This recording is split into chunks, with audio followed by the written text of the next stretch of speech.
इस देश से हमें इतनी मोहब्बत है। और सबसे पहले तो ये बात याद रखें कि इस देश को, हिंदुस्तान की ज़मीन को अल्लाह ने पसंद फरमाया।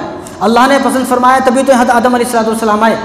अल्लाह अगर चाहते तो पूरी दुनिया के अंदर 200 से ऊपर मुल्क हैं, पूरी दुनिया के अंदर किसी भी मुल्क में हज़रत आदम अलैहिस्सलाम जा सकते थे, लेकिन अल्लाह तबारक व तआला ने आदम अलैहिस्सलाम को उतारा तो हिंदुस्तान की सरजमीन पर उतारा। तो मालूम हुआ कि अल्लाह ताला को अगर कोई ज़मीन पसंद है तो सबसे ज़्यादा वो हिंदुस्तान पसंद है।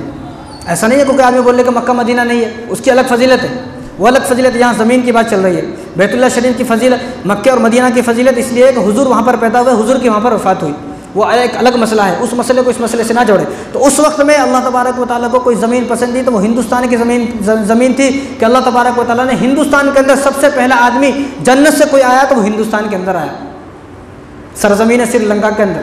सबको मालूम है, पूछे किससे कहाँ उतरे आदम अलैहिस्सलाम। और जब हज़रत आदम अलैहिस्सलाम दुनिया से आए तो उस वक्त पूरी दुनिया के अंदर अंधेर था, सूरज और चाँद नहीं था। सूरज और चाँद को तो अल्लाह ने बनाया लेकिन नहीं था, क्यों? क्योंकि उनसे पहले यहाँ पर जिन्नात रहते थे और जिन्नातों को ना सूरज की ज़रूरत है ना चाँद की ज़रूरत है। जिन्नात कब आते? रात में आते।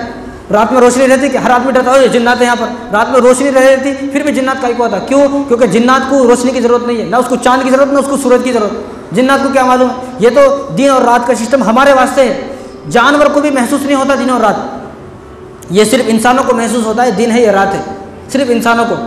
तो हज़रत आदम अलैहिस्सलाम दुनिया में आए तो पूरा अंधेर था, तो आप घबरा गए ये मैं कहाँ गया। तो हज़रत आदम अलैहिस्सलाम जब दुनिया में आए तो अल्लाह तबारक व तआला ने जिब्राईल अलैहिस्सलाम को भेजा। जिब्राईल अलैहिस्सलाम ने सबसे पहले यहाँ ज़मीन पर आकर अज़ान दी। क्या क्या? सबसे पहले आकर अज़ान दी। तो सबसे पहले अज़ान कहाँ हुई? हिंदुस्तान के अंदर। जिब्राईल अलैहिस्सलाम सबसे पहले कहाँ उतरे? हिंदुस्तान के अंदर। सबसे पहले इंसान कहाँ आया? हिंदुस्तान के अंदर। और सबसे पहले जन्नत से आने वाला आदमी कहाँ आया? हिंदुस्तान के अंदर। ये अल्लाह की पसंदीदा ज़मीन है। और जब अज़ान हो गई, अज़ान के बाद शुक्राने में आदम अलैहिस्सलाम ने 2 रकात नमाज़ पढ़ी। तो कहाँ पढ़ी 2 रकात नमाज? हिंदुस्तान के अंदर। यानी सबसे पहले इस दुनिया के अंदर अगर कोई नमाज़ पढ़ी गई है, कोई सजदा किया गया है तो वो हिंदुस्तान की सरजमीन है जहाँ पर सबसे पहले सजदा हुआ और जहाँ पर सबसे पहले नमाज़ पढ़ी गई।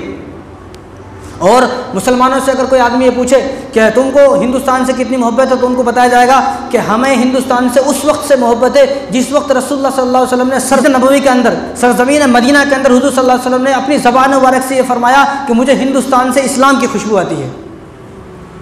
हुजूर ने फरमाया ना, हिंदुस्तान से मुझे इस्लाम की खुशबू आती है, दीन की खुशबू आती है। जिस वक्त हुजूर सल्लल्लाहु अलैहि वसल्लम ने 1400 साल पहले वहाँ पर बैठकर ये फरमाया, मेरे नबी की पाक ज़बान से इस वतन का नाम निकला है, इस देश का नाम निकला है। मुसलमानों को उसी वक्त से इस देश से मोहब्बत है। और हुजूर सल्लल्लाहु अलैहि वसल्लम ने ख्वाजा गरीब नवाज़ को यहाँ पर भेजा और मौलाना हुसैन अहमद मदनी रहमतुल्लाह अलैह मस्जिद नबवी के सामने बैठकर 18 साल दरस दिया उन्होंने, 18 साल हदीसें पढ़ाई उन्होंने।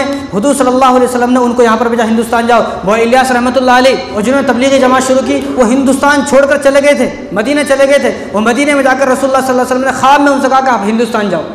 ये वो ज़मीन है जहाँ पर रसूलुल्लाह सल्लल्लाहु अलैहि वसल्लम इंसानों को भेज रहे कि वहाँ पर जाकर दीन का काम करो, क्योंकि वहाँ से मुझे दीन की खुशबू आती है, इस्लाम की खुशबू आती है।